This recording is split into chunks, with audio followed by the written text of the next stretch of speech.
ನಾನು ಮತ್ತು ನನ್ನ ಫ್ರೆಂಡ್ಸ್ ಇವತ್ತು ನಂದಿ ಬೆಟ್ಟಕ್ಕೆ ಹೋಗೋಣ ಅಂತ ಬೆಳಗ್ಗೆನೇ ಪ್ಲ್ಯಾನ್ ಮಾಡಿದ್ವಿ. ನಾವು 2:30ಗೆ ಹೊರಡಬೇಕಾಗಿದ್ದು 4 ಗಂಟೆಗೆ ಹೋದ್ವಿ. ಹೋಗ್ತಾ ಹಂಗೆ ಕೆಂಗಲ್ ಆಂಜನೇಯ ಹಿಂಗೆ ನಮಸ್ಕಾರ ಮಾಡಿಕೊಂಡು ನಾವು ಬೇರೆ 4 ಗಂಟೆಲೆಲ್ಲ ಹೊರಟಿದ್ದು. ನಮ್ಗೆ ನಂದಿ ಬೆಟ್ಟದಲ್ಲಿ ವ್ಯೂ ಸಿಗುತ್ತೋ ಸಿಗಲ್ವೋ ಅಂತ ಯೋಚನೆ ಮಾಡ್ಕೊಂಡು ಹಂಗೆ ಗಾಡಿ ಓಡಿಸ್ಕೊಂಡು ಹೊರಟಿದ್ದ ಮಧ್ಯದಲ್ಲಿ ಹಂಗೆ ಒಂದು 2-3 ವೀಡಿಯೋ ಮಾಡಿಕೊಂಡು ರೈಡಿಂಗ್ನ ಎಂಜಾಯ್ ಮಾಡಿಕೊಂಡು ಹೋಗ್ತಾ ಇದ್ವಿ. ನಾವು ಅಲ್ಲಿ ಟೋಲ್ ರೀಚ್ ಆಗೋ ಅಷ್ಟೊತ್ತಿಗೆ ಆಲ್ಮೋಸ್ಟ್ 5:30 ಟೈಮ್ ಆಗಿತ್ತು. ನಾವು ಆ್ಯಕ್ಚುಲಿ ಇರಬೇಕಾಗಿದ್ದು ನಂದಿ ಬೆಟ್ಟ ಎಂಟ್ರಿಯಲ್ಲಿ 5:30ಗೆ, ಬಟ್ ನಾವು ಇನ್ನೂ 5:30 ಟೋಲ್ ಹತ್ರನೇ ಇದ್ವಿ. ನಮಗೆ ರೀಚ್ ಆಗ್ತೀವೋ ಆಗಲ್ವೋ ಅನ್ನೋದೇ ಟೆನ್ಷನ್. ನಮ್ಗೆ 6 ಗಂಟೆ ಆಗಿದ್ರು ನಾವು ಇನ್ನೂ ನಂದಿ ಬೆಟ್ಟದ ಪಾರ್ಕಿಂಗ್ ಸ್ಪಾಟ್ ಹತ್ರಕ್ಕೂ ಹೋಗಿರಲಿಲ್ಲ. ಅಷ್ಟೊತ್ತಿಗಾಗಲೇ ಪೂರ್ತಿ ಆಲ್ಮೋಸ್ಟ್ ಅಲ್ಲಿ ಬೆಳಕಾದಂಗೆ ಆಗಿತ್ತು. ನಮ್ಗೆ ಸನ್ರೈಸ್ ವ್ಯೂ ಪಾಯಿಂಟ್ ಒಂದು ಸಿಗೋದೇ ಡೌಟ್ ಅಂತ ಕನ್ಫರ್ಮ್ ಅಂತೂ ಆಗೋಗಿತ್ತು.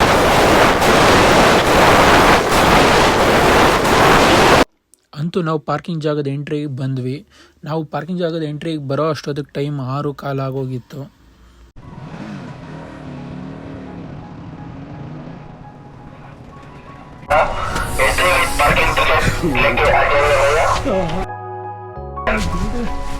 ಬೆಟ್ಟಕ್ಕೆ ಬರುವ ಪ್ರವಾಸಿಗರಲ್ಲಿ ಒಂದು ಸೂಚನೆ: ಕಾರ್ ಹಾಗೂ ಟೂ ವೀಲರ್ ಪಾರ್ಕಿಂಗ್ ಮಾಡಿದ ತಕ್ಷಣ ಕೌಂಟರಲ್ಲಿ ಹೋಗಿ ಟಿಕೆಟ್ ತಗೊಳ್ಳಿ ಸರ್. ಮತ್ತೆ ಪ್ಲಾಸ್ಟಿಕ್ ಬ್ಯಾನ್ ಇರುತ್ತೆ, ನಿಮ್ಮ ಸುರಕ್ಷತೆಗೆ ಜವಾಬ್ದಾರರು. ಮೊದಲಿಗೆ ಕಾರ್ ಟೂ ವೀಲರ್ ಪಾರ್ಕಿಂಗ್ ಮಾಡಿದ ತಕ್ಷಣ ಕೌಂಟರಲ್ಲಿ ಹೋಗಿ ಟಿಕೆಟ್ ತಗೊಳ್ಳಿ ಸರ್. ಮತ್ತೆ ಪ್ಲಾಸ್ಟಿಕ್ ಬ್ಯಾನ್ ನನಗೆ ಹಿಂಗೆ ಇರ್ಬೇಕಲ್ಲ, ಮಸ್ತಾಗಿದೆ. ತಿಕ್ಕಾಗಲ್ಲ ಹುರಿದೋಗಿತ್ತು ಲೇಟ್ ಆದ ತಕ್ಷಣ ನನಗೆ.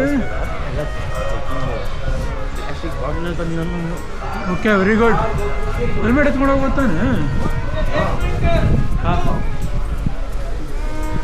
ಯಾರು ಚೆಕ್ ಮಾಡ್ತಾರೆ?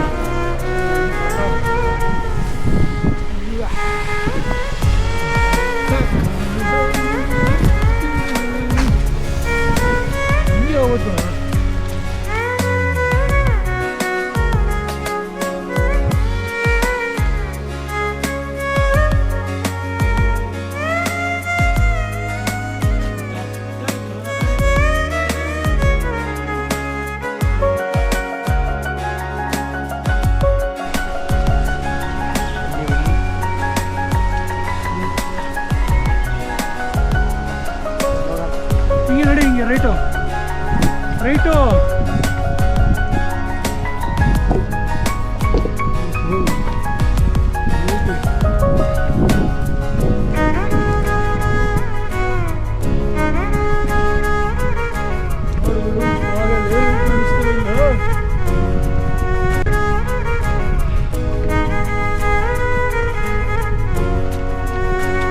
ನಾವು ವಿಡಿಯೋ ಮಾಡ್ಕೊಂಡು ನಿಧಾನಕ್ಕೆ ಬಂದಿದ್ದು ನಡೀಲ್ಲ.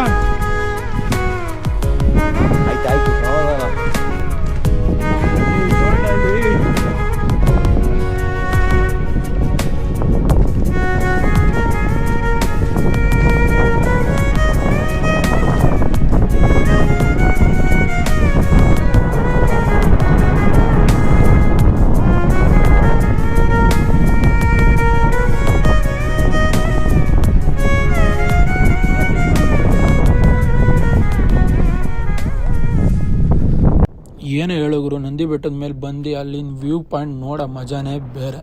ನಾವು ಹೆಂಗೆ ಇದ್ರೂ ಬಂದಿದ್ದು ಲೇಟ್ ಆಗಿದ್ದು, ನಮಗಂತೂ ಸನ್ರೈಸ್ ವ್ಯೂ ಪಾಯಿಂಟ್ ಅಂತೂ ಸಿಗಲೇ ಇಲ್ಲ. ನೀವೇನಾದರೂ ಸನ್ರೈಸ್ನ ಮಿಸ್ ಮಾಡ್ದಲೇ ನೋಡಬೇಕು ಅಂದರೆ ಕರೆಕ್ಟಾಗಿ ನಂದಿ ಬೆಟ್ಟದ ಮೇಲೆ 6 ಗಂಟೆಗಿದ್ದರೆ ಸನ್ರೈಸ್ ವ್ಯೂ ಪಾಯಿಂಟ್ ಮಾತ್ರ ಸೂಪರಾಗಿ ಕಾಣಿಸುತ್ತೆ. ನನಗೆ ಸನ್ರೈಸ್ ವ್ಯೂ ಪಾಯಿಂಟ್ ಮಿಸ್ ಆಗೋ ಕಾರಣ ನನ್ನ ಪಕ್ಕದಲ್ಲಿ ಇರೋನು ಇವನಿಂದನೇ 2:30ಗೆ ಹೊರಡೋಣ ಅಂತಂದರೆ 4 ಗಂಟೆಗೆ ಹೊರಡಿಸ್ದ.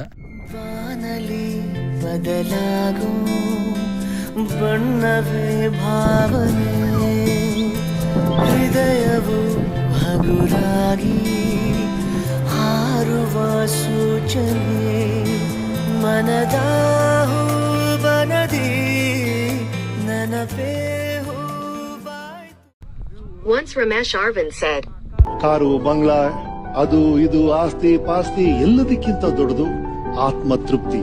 ಆ ಆತ್ಮತೃಪ್ತಿಯ ರುಚಿನ ಒಂದ್ಸಲ ನೋಡಿ, ನಿಮ್ ಜೀವನದ ರುಚಿನೇ ಬದಲಾಗುತ್ತೆ.